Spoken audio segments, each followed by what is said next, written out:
ఖమ్మం జిల్లాలో ఒక యువకుడు అదృశ్యమై శవమై కనిపించినటువంటి నేపథ్యంలో అతని మృతికి కారణం ఆత్మహత్య లేదా హత్య, అసలు అతని చావుకి కారణం ఏంటి, ఈ మిస్టరీ ఏంటి అనేది మనం పూర్తి స్థాయిలో విశ్లేషణ చేసుకుందాం. ప్రస్తుతం మనతో పాటున్నారు ప్రముఖ సామాజికవేత్త, ప్రముఖ రాజకీయ విశ్లేషకులు కృష్ణకుమారి గారు. మేడంతో మాట్లాడదాం. మేడం నమస్తే. మేడం నమస్తే.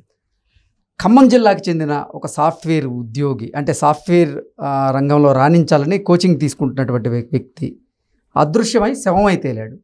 ఏంటి మేడం అసలు ఆ మిస్టరీ, అదేంటి? ఆయన ఆత్మహత్య లేదా హత్య, అసలు ఏం జరిగి ఉండొచ్చు అంటే ఏం చెప్తారు?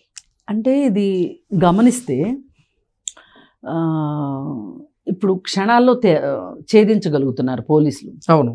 ఎందుకు ఛేదించగలుగుతున్నారంటే వాళ్ళ అత్యాధునిక పరికరాలు, అలాగే సీసీటీవీలు, లేకపోతే ఫోన్ విశ్లేషణ, ఎవరికి కాల్ చేశారు, ఎవరు వీళ్ళకి కాల్ చేశారు, ఏం జరిగింది అనే దాని విషయంలో చాలా త్వరగా ఒక నిర్ధారణకు రావడానికి ఆధునిక సాంకేతికత పోలీసులకు ఉపయోగపడుతుంది.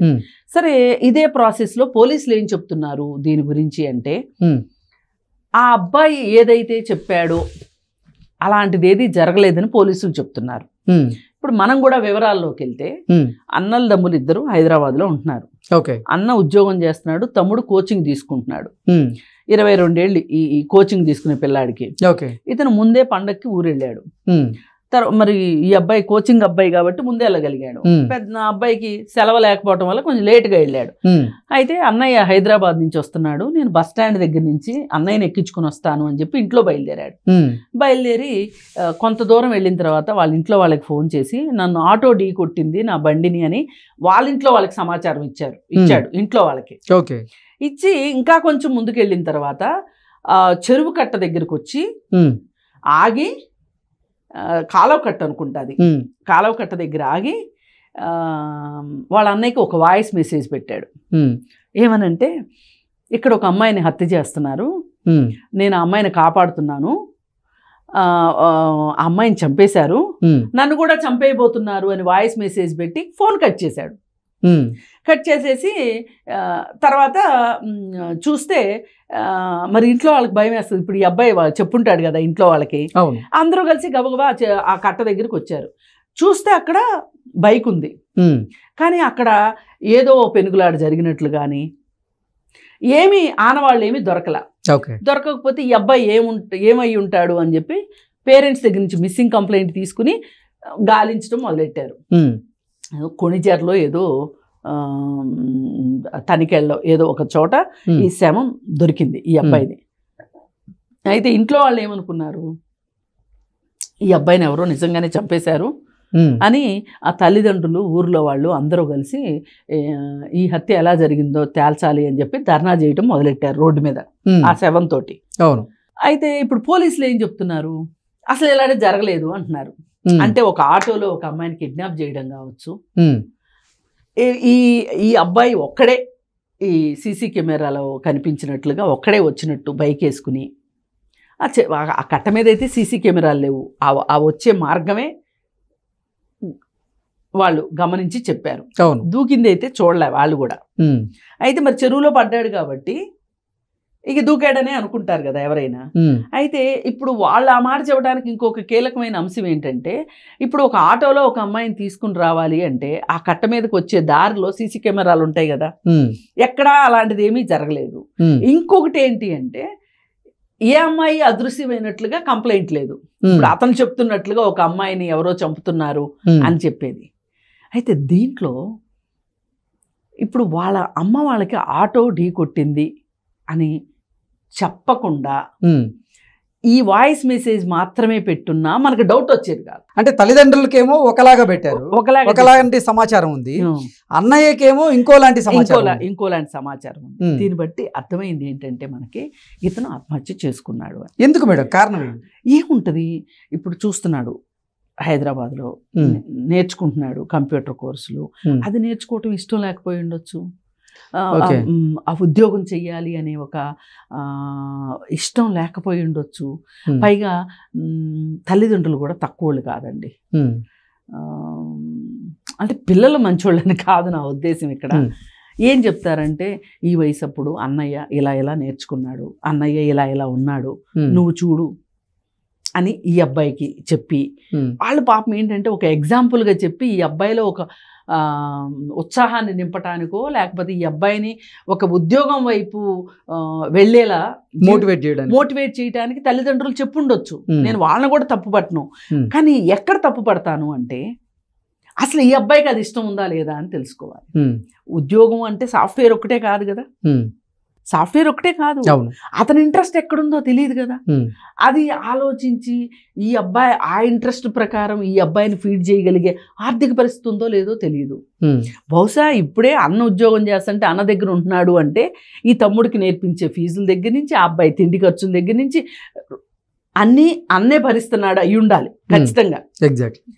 అంటే ఈ ఆర్థిక సమస్యలు అలాగే ఇప్పుడు యువతకి ఏమైపోతుంది అంటే ఈ పని చేసేవాళ్ళని లేదు, ఆ పని చేసేవాళ్ళని లేదు, వీళ్ళని లేదు, వాళ్ళని లేదు, గంజాయి అలవాటు అవుతుంది. వీళ్ళు అది తీసుకున్నప్పుడు ఒక ఇమాజినరీ వరల్డ్లోకి వెళ్తున్నారు. వాళ్ళు కావాలనుకున్న ఊహల్లోకి వాళ్ళు వెళ్తున్నారు. కాసేపు అక్కడ ఊహల్లో ఇప్పుడు డ్రగ్స్తో కూడా జరిగేది అదే కదా. ఒక ఊహాలోకంలోకి వెళ్తారు, చాలా బాగున్నట్టు అనిపిస్తుంది. కానీ కాసేపటికి ఆ మత్తు దిగిపోయిన తర్వాత వాస్తవం చాలా భయంకరంగా ఉంటుంది. మామూలుగా దేని నుంచి అయితే వాళ్ళు బయటపడాలని ఇవన్నీ చేస్తారో అక్కడే ఉంటారు వాళ్ళు. మరి ఇది ఈ కాంట్రడిక్షన్ని తట్టుకోలేక ఖచ్చితంగా 18 సంవత్సరాలు 24 సంవత్సరాలు మధ్యకాలం పిల్లలకి చాలా ఒక రకమైన సందిగ్ధావస్థ అని చెప్పుకోవచ్చు మనం. మామూలుగా టీనేజ్ గురించి అప్పుడుండే కొన్ని సమస్యలు ఉంటాయి, టీనేజ్లో ఉండేవి. కానీ ఇది అసలు జీవితంలో నేను సెటిల్ అవుతానా లేదా, నేను చదువుకున్న చదువు నాకు పనికొస్తా పనికిరాదా, పైగా ఇంట్లో వాళ్ళ విషయాలు, ఇప్పుడు ఎవరి మీద డిపెండ్ అయితే వాళ్ళు నీ కోసం ఇంత చేస్తున్నావు, నేను ఈ అవకాశమే నీకు ఇచ్చేది, ఇదే చివరి అవకాశము, ఇలా మాట్లాడడం. వాళ్ళని కూడా మనం తప్పు పట్టలేము. కానీ దాన్ని వీళ్ళు మోటివేట్ చేసుకొని వీళ్ళు స్థిరపడడానికి వాటిని ఉపయోగించుకుంటే అది వేరేగా ఉంటుంది. కానీ కొంతమంది అలా వాడుకోలేరు. ఈ వయసులో చాలామంది పిల్లలు ఆత్మహత్యలకు పాల్పడుతూ ఉంటారు. ఇప్పుడు IIITలో కానీ IITలో కానీ చేరిన పిల్లలు ఉంటారు చూడండి. వాళ్ళకి ఏంటంటే ఇంట్లో రేపొద్దున వీళ్ళు మోయవలసిన భారం ఉంటుంది. ఈ కోర్సు నేను కంప్లీట్ చేయాలి, ఇది అయిన తర్వాత నేను జీవితంలో స్థిరపడాలి, తల్లిదండ్రులను చూసుకోవాలి అనే ఒక రైట్ వేలో ఆ మోటివేషన్ పనిచేస్తేనేమో వాళ్ళు రైట్ వేలో వెళ్తారు. ఇది వాళ్ళు ఒక బాధగానో బర్డెన్గానో ఫీల్ అయ్యారనుకోండి, అదనపు భారంలాగా ఫీల్ అయ్యారనుకోండి, ఒత్తిడిలోకి వెళ్తారు. ఈ ఒత్తిడిలోకి వెళ్ళిన వాళ్ళు ఈ IIITలో సూసైడ్లు చేసుకునే వాళ్ళు కానీ, IITలో సూసైడ్లు చేసుకునే వాళ్ళు కానీ, లేదు అంటే ఇప్పుడు శ్రీ చైతన్య, ఈ నారాయణ, ఈ కాలేజీల్లో, అలాగే MBBSలో చేరిన తర్వాత MBBSలో ప్రతి బ్యాచ్లోనూ 2 సూసైడ్ చేసుకుంటారు. 2 లేరు 3. వీళ్ళందరూ ఏంటి రీజన్ ఏంటి అంటే ఆ ఒత్తిడిని తట్టుకోలేక అధిగమించలేక పైగా వాళ్ళు ఈ మధ్య కాలంలో చిన్నప్పుడే డిసైడ్ చేస్తున్నారు, వీడు డాక్టర్ అవ్వాలా, వీడు ఇంజనీర్ అవ్వాలా, IITలో చేరాలా, ఏం చెయ్యాలి అని. వీళ్ళని దీని ప్రకారం పెంచుతున్నారు వాళ్ళని. ఈ పెంచే ప్రాసెస్లో ఒక పాయింట్కి వెళ్ళిన తర్వాత వాళ్ళకి ఏమనిపిస్తుంది, విరక్తి వచ్చేస్తే, విరక్తి వచ్చేసేసి అక్కడ ఏదైనా ఇబ్బంది వచ్చింది అనుకోండి, MBBS అంత జోకేం కాదు, IIT అంత జోకేం కాదు, అక్కడ అసలు అప్పటి నుంచి కష్టపడతా వచ్చాము, ఇక్కడికి వచ్చాక కూడా కష్టమే ఉంది, ఇంకెన్నాళ్ళు ఈ కష్టము, ఈలోపు ఇంకేవో ఇదే టైంలో ఒక ప్రేమ వ్యవహారము, లేకపోతే ఇదే టైంలో ఏవైనా ఈ సబ్స్టెన్స్ యూజ్ చేసే పరిస్థితి కల్పించబడటము, లేదు కొంతమంది ప్రొఫెసర్స్ కూడా మంచోళ్ళు ఉంటారు, వాళ్ళు హ్యూమిలియేట్ చేయటము, ర్యాగింగు, ఇలా రకరకాల కారణాలు. వీటితోటి ఈ వయసు చాలా ఇంపార్టెంట్. ఇది దాటేశారనుకోండి, ఈ అబ్బాయి కరెక్ట్గా పాపం బోర్డర్లో ఉన్నాడు, 22 ఏళ్ళు. ఇప్పుడు వాళ్ళకి సరైన గైడెన్స్ ఉండాలి. లేని వాళ్ళు అందరూ అవుతారని కాదు, అతని మానసిక పరిస్థితిని బట్టి అతను ఆత్మహత్య చేసుకుందాం అనుకున్నాడు. ఇప్పుడు ఈ ఆత్మహత్య చేసుకుందాం అనుకునే వాళ్ళు చాలా తెలివిగా తప్పుదోవ పట్టిద్దాం అనుకుంటారు. ఇప్పుడు నిజంగా ఆటోనే ఢీ కొట్టింది అనుకుందాం, నీకేం కాలేదుగా, ఏమన్నా అయితే చెరువుగట్టు దాకా వెళ్ళగలిగేవాడు కాదుగా. ఎగ్జాక్ట్లీ. అప్పుడు ఆటో వల్ల నీకేమన్నా దెబ్బ తగిలితే నువ్వేం చేయొచ్చు? వాళ్ళ అన్నయ్యకి ఫోన్ చేసి, అన్నయ్య పలానా చోట నాకు ఆటో గుద్దింది నా బైక్ని, నేను బస్ స్టాండ్ దాకా రాలేను, నేను పలానా చోట ఉన్నాను, నువ్వు ఆటోలో అక్కడికి వచ్చేసేయి అని చెప్తారు కదా. నిజమైతే అదే గనక వాస్తవం అయితే. లేదు అంటే గనక ఇంట్లో వాళ్ళకి ఫోన్ చేసి, నేను బైక్ నడిపే పరిస్థితిలో నేను లేను, బస్ స్టాండ్కి మీరు వెళ్ళండి, లేకపోతే అన్నయ్యని వచ్చేయండి అని చెప్తారు. కానీ ఈ విషయాన్ని, ఇక్కడ జరిగిన విషయాన్ని ఒక మ్యాగ్నిఫైడ్ చేసి భూతద్దంలో చూపించి ఇంట్లో వాళ్ళకి చెప్పటం, మళ్ళీ అక్కడికి వెళ్ళి ఇంకొక స్టోరీ చెప్పటం, ఇది అసలు మిస్టరీ. మేడం, ఇంకొకటి, నిజంగా ఆ యువకుడు గనక ఆత్మహత్య చేసుకోవాలి అనుకుంటే దానికి సంబంధించినటువంటి వీడియోని అంటే రికార్డ్ చేసి వాళ్ళకి వినిపించవచ్చు, లేదా నా పరిస్థితి బాగాలేదు నేను ఇలా ఆత్మహత్య చేసుకోవాలనుకుంటున్నా అంటూ కూడా చెప్పచ్చు. కానీ ఎందుకు తను ఆత్మహత్యని హత్యగా చిత్రీకరించేటువంటి ప్రయత్నం చేసి ఉండొచ్చు? ఆత్మహత్య పిరికివాని చర్య అని ఎక్కడంటే అక్కడ బోర్డులు రాసి ఉంటాయి. ఓకే, బతకలేక చచ్చిపోయాడు అంటారు. అతను చనిపోవటానికి సిద్ధపడి చేతగాని వాడిగా ఉండటం ఇష్టం లేక, పిరికివాడిగా ఉండటం ఇష్టం లేక తప్పుదోవ పట్టించాడు అందరినీ. ఓకే, అంటే అతను అలా ఆ చిన్న బుర్రకి, ఆ చిట్టి బుర్రకి అదే తట్టింది.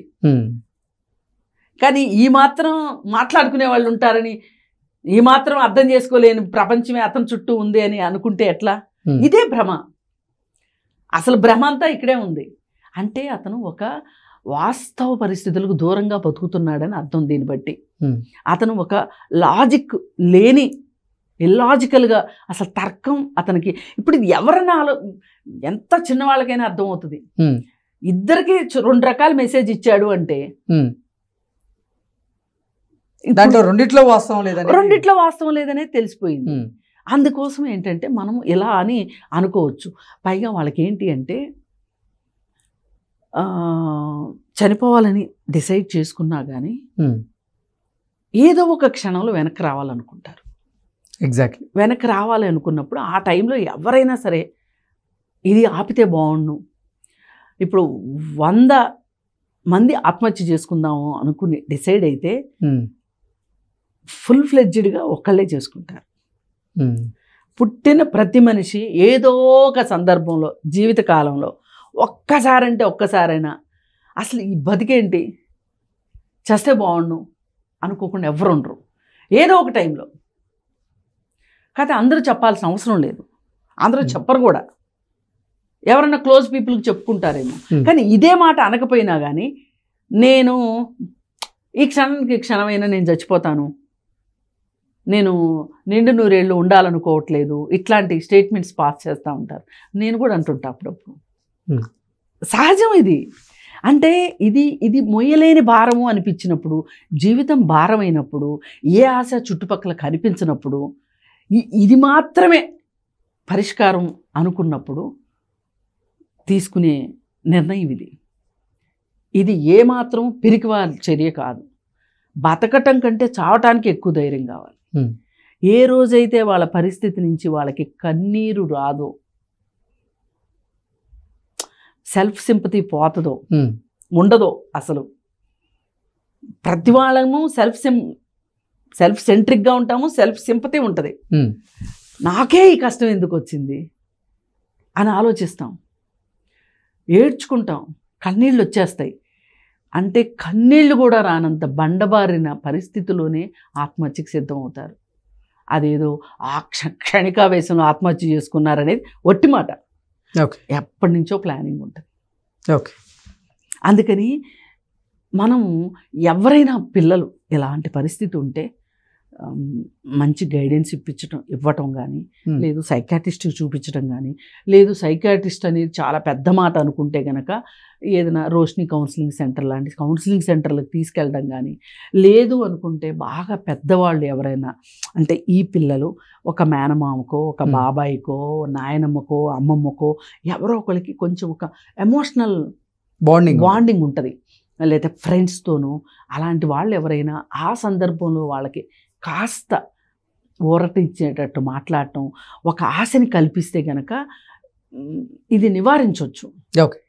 అందుకని ఈ అబ్బాయి విషయంలో ఏమనుకున్నాడు అంటే, నేను పిరికివాడిగా మిగిలిపోవటం నాకు ఇష్టం లేదు, తప్పుదో పట్టించైనా సరే నన్నెవరో హత్య చేశారు అనేది బతకాలని లేదు, ఆ చావుకి ఆ విధంగా బయట అనుకోవటము ఇష్టం లేదు.